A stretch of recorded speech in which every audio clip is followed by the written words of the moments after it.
ذرا سوچیں، اگر کل اچانک انٹرنیٹ بند ہو جائے تو کیا ہوگا؟ کیا ہم میں سے کوئی اس کے لیے تیار ہے؟ ایک جدید عالمی بحران کا خیال ہی کافی پریشان کرنے والا ہے، لیکن سب سے اہم بات یہ سمجھنا ہے کہ تیاری کیسے کی جائے۔ تو چلیں اسی موضوع پر گہرائی سے بات کرتے ہیں۔ اور یہ بات بالکل سچ ہے۔ دیکھیں، تیاری کوئی آپشن نہیں ہے، یہ بقا اور افراتفری کے درمیان کی لکیر ثابت ہو سکتی ہے۔ تو اس تجزیے میں ہم یہی جاننے کی کوشش کریں گے کہ آخر یہ تیاری ہے کیا چیز اور اس کے اصل معنی کیا ہیں۔ اچھا، تو عملی اقدامات پر بات کرنے سے پہلے یہ سمجھنا بہت ضروری ہے کہ ہم آج کس قسم کے خطرے کا سامنا کر رہے ہیں۔ یہ کوئی پرانے زمانے کی جنگ نہیں ہوگی، نہیں، اس کے چیلنجز بالکل الگ، بالکل نئے۔ تو اپنے ذہن سے وہ پرانی تصویریں نکال دیں، خندقوں والی، روایتی لڑائی والی۔ آج کا میدان جنگ ڈیجیٹل ہے اور اس کے ہتھیار تو اکثر دکھائی بھی نہیں دیتے، تو ظاہر ہے پرانی حکمت عملیاں ان نئے خطرات کے سامنے بالکل کام نہیں آئیں گی۔ تو یہ نیا تنازع کیسا ہو سکتا ہے؟ بات اب صرف سرحدوں کی نہیں رہی۔ ذرا تصور کریں، ایک سائبر حملہ ہوتا ہے اور پورے ملک کا پاور گرڈ بیٹھ جاتا ہے۔ انٹرنیٹ ختم، دکانوں تک سامان پہنچانے والے راستے بند۔ یہ کوئی دور دراز کی جنگ نہیں، یہ تو سیدھا ہماری روزمرہ کی زندگی پر حملہ ہے۔ ظاہر ہے اتنے بڑے خطرات کے بارے میں سوچ کر گھبراہٹ ہوتی ہے، لیکن اچھی خبر یہ ہے کہ سب سے مؤثر حل اکثر ہمارے اپنے گھر سے ہی شروع ہوتے ہیں، کچھ بہت ہی ٹھوس عملی اقدامات سے۔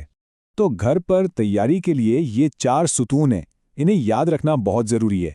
پانی، خوراک، فرسٹ ایڈ اور کچھ ضروری سامان۔ بس یہی وہ بنیادی چیزیں ہیں جو کسی بھی مشکل صورتحال میں کام آئیں گی۔ تو چلیں ایک ایک کر کے ان سب کو دیکھتے ہیں۔ سب سے پہلے بات کرتے ہیں خوراک کی۔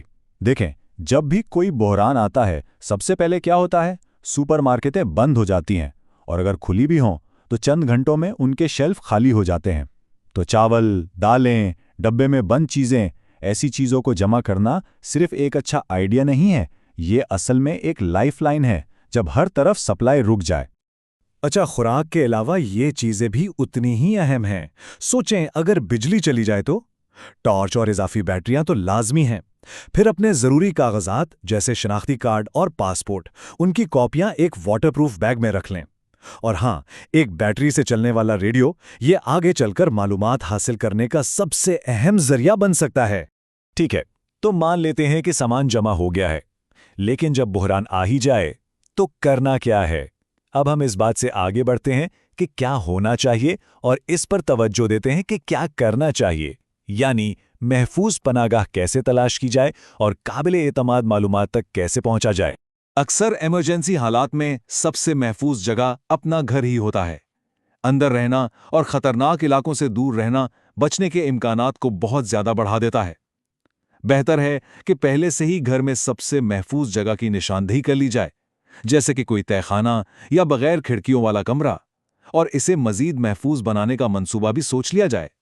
ایک طرف ہے گھبراہٹ جو افراتفری اور غلط فیصلوں کی وجہ بنتی ہے، دوسری طرف ہے تیاری جو سکون اور کنٹرول لاتی ہے۔ ان دونوں میں فرق کس چیز کا ہے؟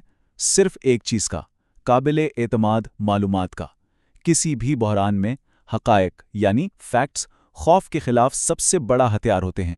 اور یہ بہت بہت اہم نقطہ ہے، جب انٹرنیٹ بند ہو جائے، موبائل نیٹ ورک کام نہ کر رہا ہو، تو ایک چھوٹا سا بیٹری سے چلنے والا ریڈیو ہی باہر کی دنیا سے واحد رابطہ ہو سکتا ہے۔ سرکاری اپڈیٹس اور جان بچانے والی ہدایات کے لیے یہ ایک لائف لائن کی طرح ہے۔ اب تک ہم نے جسمانی بقا کی بات کی، سامان، پناہ گاہ، لیکن ذہن کا کیا؟ کسی بھی بحران میں ذہنی اور سماجی مضبوطی اتنی ہی بلکہ شاید اس سے بھی زیادہ اہم ہوتی ہے۔ ایک لمحے کے لیے سوچیں، اگر بچنے کے لیے صرف ایک چیز چننی ہو تو وہ کیا ہوگی؟ کوئی خاص اوزار، کوئی چاقو یا آگ جلانے کی صلاحیت؟ جواب آپ کو شاید حیران کر دے۔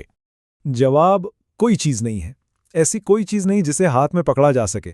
بچنے کا سب سے بڑا ذریعہ، سب سے بڑا اثاثہ وہ ہمارے آپس کے تعلقات ہیں، وہ ہم خود ہیں، ایک دوسرے کے ساتھ مل کر کام کرتے ہوئے۔ اسی کو کہتے ہیں ذہنی مضبوطی، یعنی خوف پر قابو پا کر ایک دوسرے کے ساتھ تعاون کرنا۔ اور تاریخ ہمیں بار بار یہی سکھاتی ہے، جو کمیونٹیز ایک دوسرے کا ساتھ دیتی ہیں وہ نہ صرف مشکلات سے نکل آتی ہیں بلکہ اکیلے لوگوں کے مقابلے میں کہیں زیادہ تیزی سے دوبارہ اپنے پیروں پر کھڑی ہو جاتی ہیں۔ اصل سپر پاور یہی تعاون ہے۔ اور یہی بات ہمیں ہمارے آخری حصے کی طرف لے آتی ہے۔ ہم نے بچنے کی بات تو کر لی، لیکن اس کے بعد کیا؟ طوفان کے بعد کیا ہوتا ہے؟